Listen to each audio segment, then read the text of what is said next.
Ya. Oke, Bang. Malam ini ya kira-kira Anda mau bertanya tentang apa atau berdiskusi tentang apa, bebas temanya. Mungkin silakan kalau ada pertanyaan dari Abang dulu, saya akan dengar dulu. Silakan untuk duluan. Tidak Yusuf, tidak Pak. Saya mau lihat di tema di atas dulu pertama sebelum saya bertanya dan lain sebagainya. Saya mau lihat tema di atas itu. Di Bible ada ayat palsu. Coba Ya, coba Anda buka 1 Yohanes 5 nomor 7. 1 Yohanes 5 1 Yohanes 5 nomor 7. 1 Yohanes 5.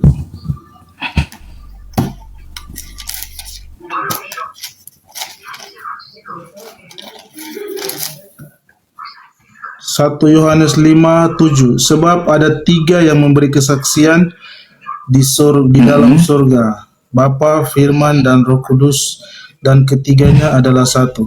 Apanya yang palsu? Ini Dan Anda tahu nggak? Dan ketiganya adalah satu.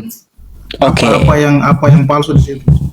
Baik, kita baca ya keterangan ayatnya. Ya, silakan. Oke. Ini dari Alkitab Sabda. Yusuf. Oke, ya. Ini Alkitab Sabda. 1 Yohanes 5 nomor 7 yang saya sebutkan tadi, betul? Nih coba kita lihat catatan atau tafsirannya ya. Kenapa dengan ayat ini ya? Nih. Ayat ini mana orangnya? Bang.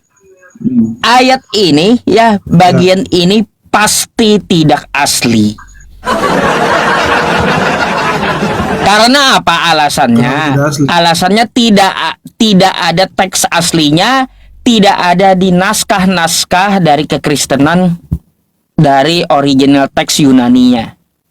Jadi penulis Bible ya menyatakan, ya penulis Alkitab menyatakan 1 Yohanes 5 nomor 7 adalah ayat palsu. Ayat yang pasti tidak asli.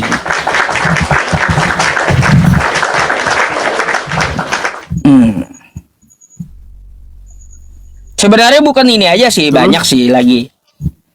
Iya, begini Bang, ya. Kalaunya ayat itu tidak asli, apakah dapat menjadi dasar keimanan kita gitu loh. Sedangkan ayat ini ayat bikinan, ayat palsu. Apakah iman kita harus didasari dengan yang palsu-palsu? Kan gitu. Itu permasalahannya Bang. Setidaknya kan ya kita beriman itu dengan siapa tokoh pertama di Kristen. Ya, ibaratnya Yesus. Maka perkataan dari Yesus yang kita imani gitu. Bukan ayat-ayat palsu. Ayat tadi berisi tentang masalah Tritunggal. Ya, dapat kita lihat. Kita lihat ya. Ajaran dari Yesus, tidak ada Yesus mengajarkan Tritunggal gitu Bang. Silakan ditanggapi. Oke, kalau saya punya itu menurut kamu itu ayat palsu, ternyata kenapa di dalam Al-Quran kamu ada disebut Isa, gitu? Isa. Atau disebut cerita tentang Yesus, Yesus yang kalian sebut Isa. Bang. Terus lalu kenapa di dalam sabar Yusuf, sabar.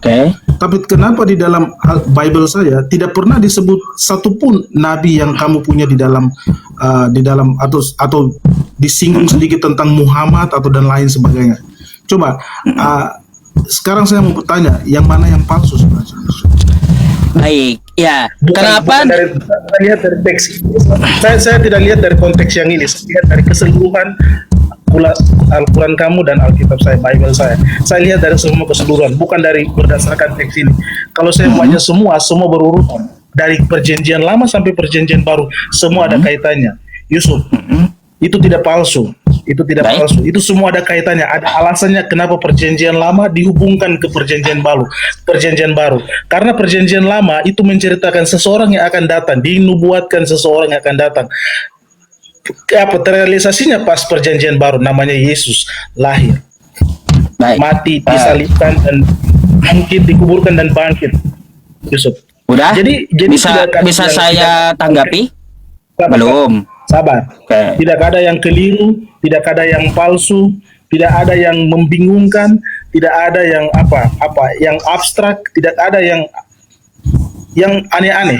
Semua terhubung, semua terkonek. Kalau kita baca, artinya begini Yusuf. Kamu tidak tahu isi cerita Alkitab, sehingga kamu bisa bilang ini palsu. Kalau kamu tahu dari awal cerita perjanjian lama sampai perjanjian baru, kamu tidak punya tidak punya alibi untuk bilang itu ayat ini palsu, Yusuf. Bahkan sampai Udah? di Omega Alpha dari awal cerita sampai terakhir semua terhubung, terkonek satu sama lain. Oke. Begitu Udah? Yusuf.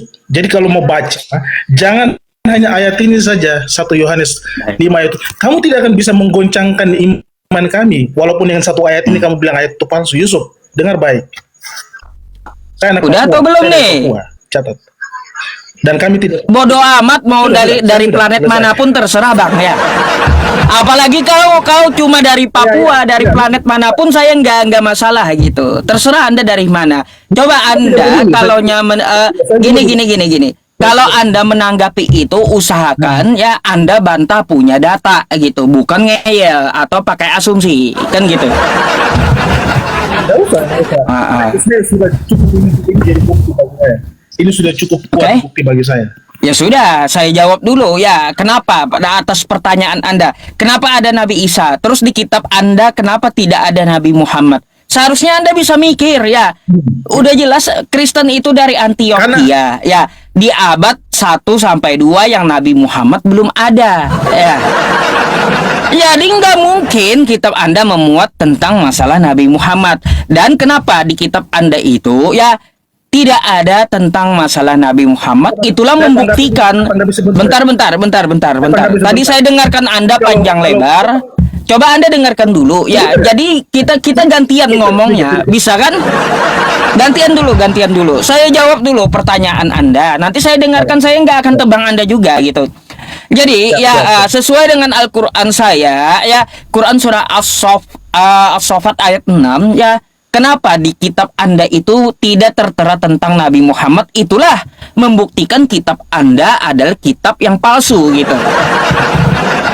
Karena Nabi Isa itu menubuatkan akan datang seorang nabi yang bernama Muhammad atau Ahmad. Tapi kan faktanya di kitab Anda sekarang, di Bible sekarang, kata Anda tidak ada ya tentang masalah Nabi Muhammad. Itu artinya membuktikan bahwa kitab Anda telah diubah-ubah dan kitab palsu. Jadi kayak gitu. Tuh jawabannya. Terus kenapa ya ada Nabi Isa? Ah, mau dijawab nggak Isanya? Tidak, saya koreksi silakan. yang tadi. Begini Yusuf begini. Bukan maksud saya diceritakan dalam Alkitab saya tentang Muhammad, tapi setidaknya dinubuatkan untuk ke depan. Begitu saya maksud. Karena cerita Yesus kan begitu, dinubuatkan dari perjanjian lama, digenapi di perjanjian baru. Saya bermaksud begitu Yusuf. Jadi kalau benar kamu punya nabi itu akan datang setelah, lihat, tidak dinubuatkan sama sekali, bahkan tidak diceritakan kisahnya sama sekali Yusuf. Itu memang benar-benar Yusuf. Jadi Udah? begitu. Jadi saya mau tanya siapa Yusuf? Jadi itu memang kenyataan seperti begitu. Yesus saya dinubuatkan dari perjanjian lama sehingga dia datang di perjanjian baru digenapi di perjanjian baru. Kalau kamu punya nabi mau datang lagi kemudian, setidaknya dinubuatkan Yusuf. Oke, udah. Ngerti? Udah, Paham nggak? baik. Itu cara berpikir. Saya tanggapi ya. Baik, Oke, saya udah. jawab aja pakai saya data nih ya, Pak. Pakai data saya bentar ya. Nih. Saya akan tampilkan kepada Anda satu ayat nih ya. Bentar. Teman-teman nih. Surat ke-61 ayat 6. Sabar. Biar kita harus Surat apa, gantian. Ya kita Ayat bukan Al-Qur'an saya. Ayat 6 surah ke-61 ayat ke-6. Nih ya. Mari kita baca ya. Mari kita baca ya. Wa idz qala Isa bin Maryam ya bani Israil inni rasulullahi ilaikum musaddiqan lima baina yadayya minat Taurah wa mubasysyiran bi rasulin ya'ti min ba'di ismuhu Ahmad. Apa ya? Ketika Isa putra Maryam berkata, "Wahai Bani Israel, sesungguhnya aku adalah utusan Allah kepadamu untuk membenarkan kitab sebelumku yaitu Taurat, dan memberi kabar gembira tentang seorang utusan Allah yang akan datang setelahku yang namanya Nabi Muhammad." Kan di kitab Anda sekarang kan nggak ada nubuatan tentang Nabi Muhammad. Berarti membuktikan kitab Anda palsu. Kan gitu. Yang asli itu namanya Injil asli ya, yang dibawa oleh Nabi Isa, ada nubuatan tentang Nabi Muhammad. Kan kata Anda Bible Anda itu yang sekarang nggak ada tentang Nabi Muhammad. Itu menandakan kitab Anda adalah palsu. Gitu. Tuh saya jawab pakai data ya. Terus tentang masalah Yesus, kata Anda sudah dinubuatkan di perjanjian lama. Di mana? Di mana? Di perjanjian lama tidak ada satu kali pun ya tertera kosakata Yesus, nggak ada. Tidak ada juga nubuatan dari perjanjian lama itu ya tentang masalah Yesus. Coba gini, Anda tunjukkan dulu sama saya ya, di mana di perjanjian lama itu dinubuatkan tentang Yesus. Silakan. Memang tidak dituliskan nama Yesus, tapi diceritakan di dalam nubuatan itu bahwa Yesus akan datang. Yesus datang sebagai singa dan lain. Saya lupa ayatnya. Mungkin di Yesaya paling banyak. Yesaya atau Yeremia. Yesaya paling berapa? banyak di mereka nubuat.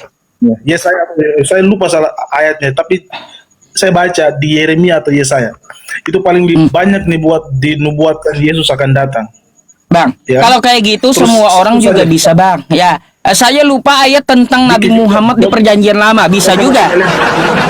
Makanya coba buktikan dengan kita-kita. Ya, mana nubuatan Yesus? Di Yesaya kata Anda. Kalau seperti itu saya pun bisa. Saya lupa di perjanjian lama nubuatan Nabi Muhammad.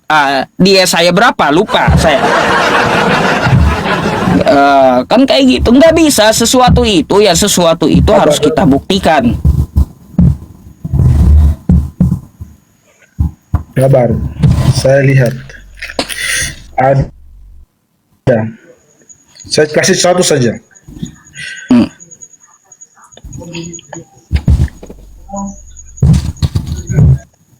Silakan. Nah, kan gini enak pakai data. Anda kasih satu, oke, saya kasih kesempatan gitu untuk menunjukkan. Kan enak diskusinya. Kejadian. Kejadian? Iya. Kejadian berapa? Iya, di Yesaya atau kejadian? Sabar. Saya mulai dari kejadian. Ya. Saya mulai dari kejadian.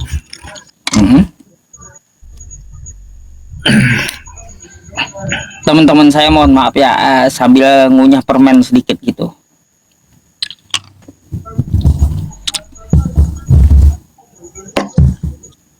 Kejadian 3. Kejadian 3. Masa tentang Adam nyambung ke Yesus? Ya.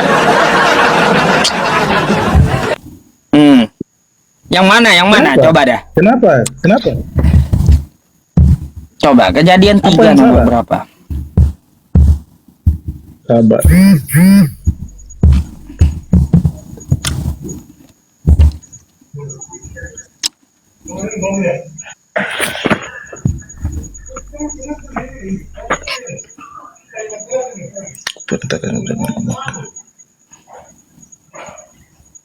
Garap aja atau nanti dulu. Ya kasih dulu kesempatan orang juga. Gak bisa saya nyerocos terus. Yang di YouTube ya, assalamualaikum semuanya. Yang 300 orang di share-share ya yang di YouTube. Terima kasih.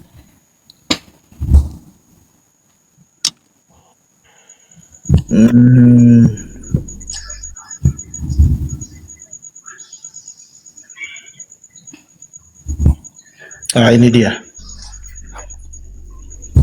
Gimana? Tunjukkan sama kami. Oke, coba lihat satu kitab ini. Ini di dalam waktu manusia jatuh dalam dosa, Allah menjanjikan bahwa akan ada seseorang yang datang dan dia akan mengadakan permusuhan antara Yesus dan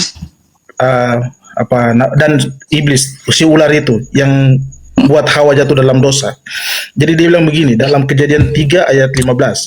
Aku akan mengadakan permusuhan antara engkau dan perempuan ini, antara keturunanmu dan keturunannya.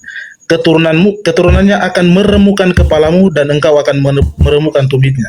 Maksudnya adalah dia bilang begini Allah bilang kepada Hawa sama ular yang menjatuhkan, yang membuat Hawa makan buah itu, dia bilang begini, saya akan mengadakan permusuhan antara engkau dan manusia.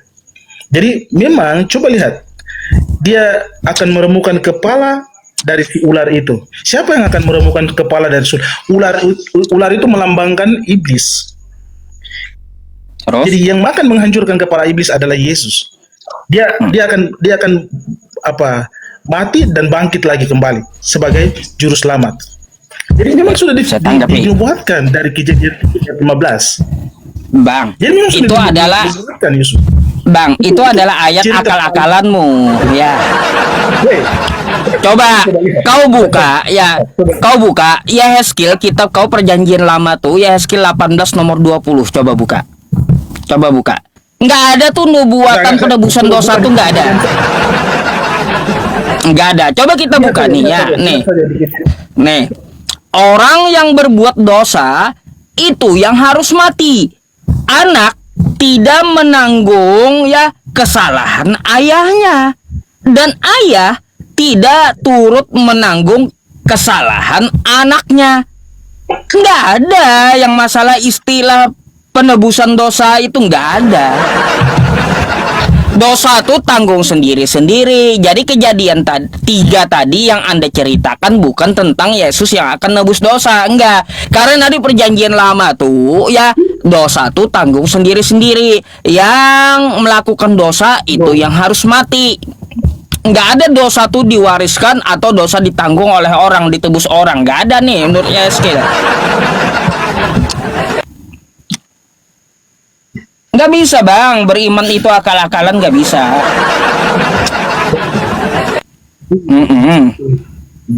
Kampungnya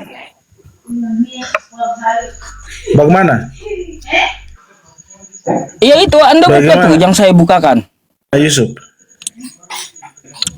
Udah saya bilang Anda buka ya Yehezkiel 18:20. Anda baca sendiri. Nanti kalau saya yang baca Yehezkiel nanti 18. dikira ngedit. Iya.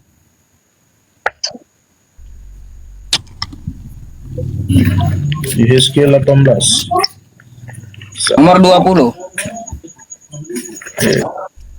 Yehezkiel 18:20. Yehezkiel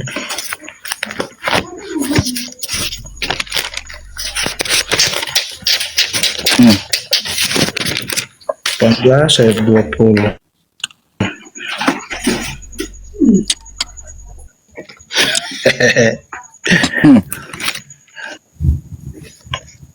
Baca.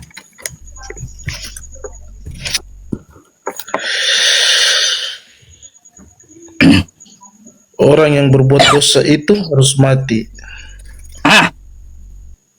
Lanjut. Anak Orang yang tidak akan berbuat menanggung dosa ayahnya. Orang yang berbuat dosa dan ayah tidak akan menanggung kesalahan anaknya. Orang benar akan menerima berkat kebenarannya, dan kefasikan orang fasik akan tertanggung. Tetapi jikalau orang fasik bertobat dari segala dosa yang dilakukannya dan berpegang pada segala ketetapanku serta melakukan keadilan dan kebenaran, ia pasti hidup. Ya. Apa yang salah, Yusuf? Enggak ada di perjanjian lama tuh nggak ada penebusan dosa, nggak ada nubuatan tentang Yesus. Kejadian 3 yang Anda katakan tadi bukan gini, bukan kedatangan Yesus yang akan menebus dosa, beda, nggak ada. Karena menurut perjanjian lama dosa itu tanggung sendiri-sendiri. Kenapa kamu atur kitab saya? Kenapa? Kamu bilang saya mengatur. Kenapa kamu atur kitab saya? Kenapa kamu atur kitab saya? Bukan saya mengatur kitab Anda. saya baca kitab Anda yang tertulis. Gini, saya itu tidak, sekali lagi, saya itu tidak mengatur kitab Anda, tapi Anda berasumsi tentang iman Anda sendiri. Bukan. Itu tertulis gitu. Nggak ada saya ngatur kitab Anda. Kita baca yang tertulis saja. Gitu. Tapi kami punya pengertian, kami punya pemahaman. Jadi memang kami punya pemahaman tidak bisa dipahamkan oleh kalian. Jadi memang kami tahu bahwa di kejadian waktu manusia jatuh dalam dosa, itu sudah dinubuatkan tentang Yesus akan tebus dosa manusia di dalam Kejadian 3 ayat 15. Kami punya pengertian begitu. Bagaimana kami punya pengertian, kamu yang mau paham? Gak bisa, Yusuf. Loh, bertabrakan lah. Kita bertabrakan. Bang, itu pengertian dari asumsimu, bukan dari kitabmu. Udah dibilang. Itu adalah pengertian dari kamu yang tidak berdasar, artinya asumsi. Kalau dari asumsi bicara, saya tidak berani bicara dengan kamu, Yusuf. Karena berdasarkan Kenapa tidak berani, Yusuf? Loh, saya juga berdasar kitab Anda. Jangan. Tadi saya menampilkan Yehezkiel berdasarkan kitab Anda juga.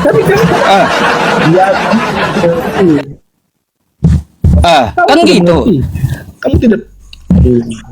Kamu tidak mengerti masalahnya itu. Apa tidak mengerti? Masalahnya kamu tidak nggak mengerti. bisa. Yang kamu nggak bisa, Bang.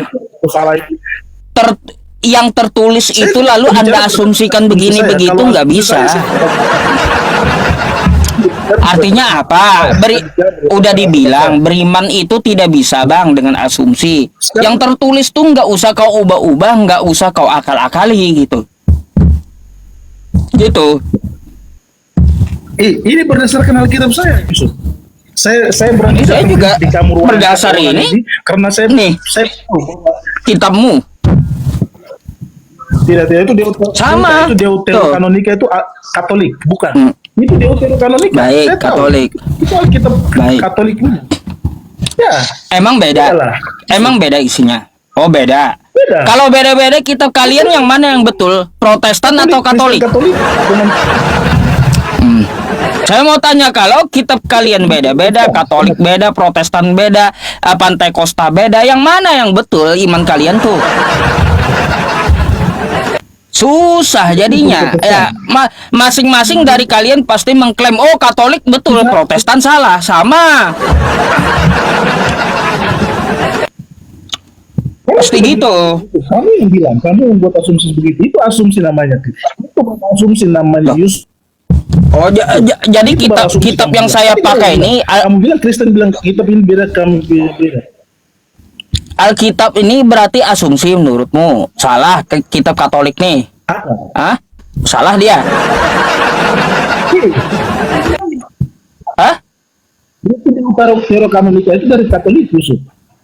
Itu kitabnya. Iya, berarti Katolik. yang saya pakai ini salah gitu. Katolik ini salah. Salah gitu Katolik. Nanti kalau saya naikin Katolik, gini Bang. Bukan salah. Kalau saya naikkan yang Katolik, pasti kau dibilangnya salah. Protestan tuh yang salah. Gitu. Jadi makanya bingung kan kita, kalaunya kitabnya aja beda-beda, mau yang mana yang benar kan susah gitu kita nyarinya. Lalu ini apa nih? Ini Katolik atau Protestan yang saya pakai nih? Nih. Yang saya pakai ini Protestan atau Katolik nih? Itu sabda, itu terjemahan sabda. Ya iya, sabda nih Protestan atau Katolik? Kitab sabda itu. Alkitab sabda dari bukan Protestan. Ya Protestan ya sama aja isinya. Sama isinya. Mau tidak terjemahannya ada juga nih di bawah. Yang bahasa aslinya nih ada nih. Bahasa aslinya kalau mau. Tuh, Greeknya juga ada, Hebraunya ada tuh. Lengkap saya ya, daripada kitabmu. Saya lebih lengkap masalahnya. Gitu. Nah, jadi gitulah, biar jadi bahan renungan bagi Anda kan kayak gitu. Saya nggak ngotot gitu, saya hanya membacakan yang tertulis. Kalau masalah Anda mau ngotot, mau bantah kitab Anda tuh urusan Anda sendiri. Kan gitu. Gitu Bang. Ada yang lain pertanyaannya? Atau boleh saya bertanya? Macet, teman-teman, macet.